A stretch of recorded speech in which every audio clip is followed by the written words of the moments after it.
Do you know what it means to be stoical? Stoic or stoical? You say, oh, I'm very stoical about that. In modern English, I think it means really being able to cope with difficulty and not showing your emotions, being very logical. Like if somebody punches you, you say, ah, it's okay. I can take it. I'm a stoic. It's all about like denying your emotions.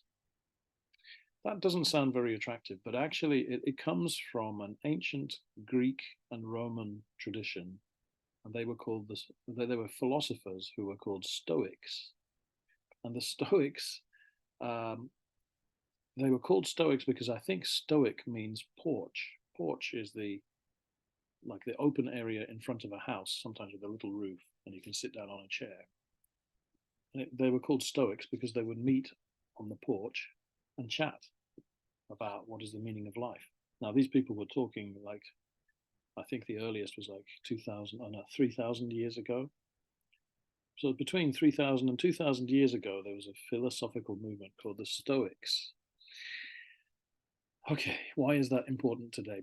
It's not important, except that some of their ideas are becoming more popular again, and they're quite an interesting philosophical movement. They're not religious. They're not particularly talking about God or the meaning of. Well, they do talk about the meaning of life, but they don't see a supernatural godlike reason. Instead, they have certain rules that have become popular recently. I think business people particularly like stoicism. That's the belief in what the Stoics were saying. And one particular guy, his name is Ryan Holiday. He has a popular blog called The Daily Stoic. I think it's a podcast as well, and Twitter, and he's everywhere. Um, but he popularizes, he makes it popular, the ideas of Stoicism. Now, I saw an interview with him actually recently, a few days ago. I'll link to it in the description below this video. So if you're interested, if this means something to you, you can try and listen to it. He's an American guy and he's interviewed by an English guy, so you can hear British and American English. It's like an hour and a half long, so it's quite long, but I think they both speak very clearly, so it might be an interesting challenge if you find it interesting to listen to the video. I'll put the link in the bottom of this video. Okay. Anyway, so this guy, Ryan Holiday, he chose three main points to live a more stoical life that will benefit you. What are his 3 points? Well, his first point is to do less. This idea comes from the Roman Emperor Marcus Aurelius, who suggested that you should do less in life. It has a double satisfaction because if you do less, you can do the things better. So don't always be in a rush. Try and concentrate on just the important things.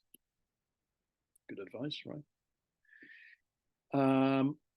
Number two, this same guy, Marcus Aurelius, the Roman emperor, he said, it's possible that you don't need to have an opinion about everything. You don't have to let things upset you. You can choose not to have an opinion. This is really good. I mean, I know this opinion is 2,000 years old, 3,000 years old, but that's very true for the internet age. We're sort of, you feel like you have to have an opinion about everything. Twitter is so tiring, Facebook, because people are expressing opinions about everything. But you don't need to. There's no requirement for you to have an opinion about everything. You don't have to be an expert in everything. It's impossible. So don't even try. Therefore, don't let things upset you. If you see something on the internet that you disagree with, okay, it's fine. Walk away. Right? And the third point is, well, it's called you have to pay the tax. Tax is, what you pay to the government, like income tax or sales tax. But it's a wider idea. The idea that, like, okay, if you make money, you have to pay like whatever, some percentage, 10, 20% to the government. That's just the way it is. You have to do that. There's no point in fighting it. To pay that 20%, keep the 80%, right? But it's more than just that tax. Doing anything, there are negatives that you have to pay.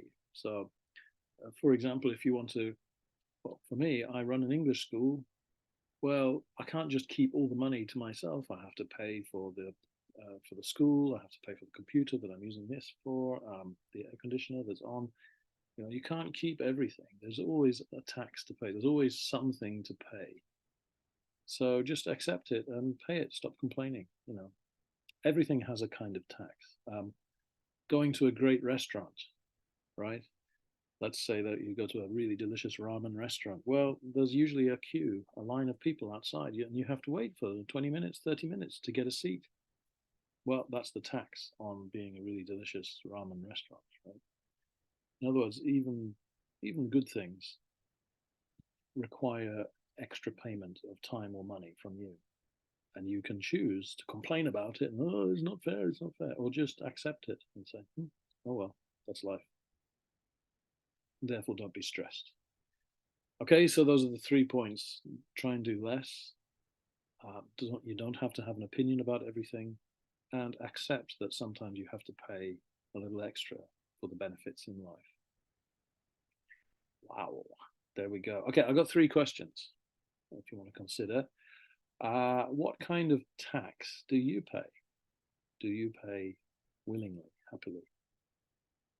Number 2, are there any issues you choose to have no opinion about?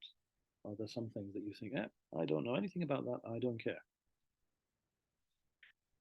And here's a difficult one. Number 3, Stoicism, this idea. Stoicism has been criticized for encouraging people to be passive and to put up with problems. Do you agree? Yeah, so Stoics, maybe they don't change the world, they just live with the difficulties. Is that true?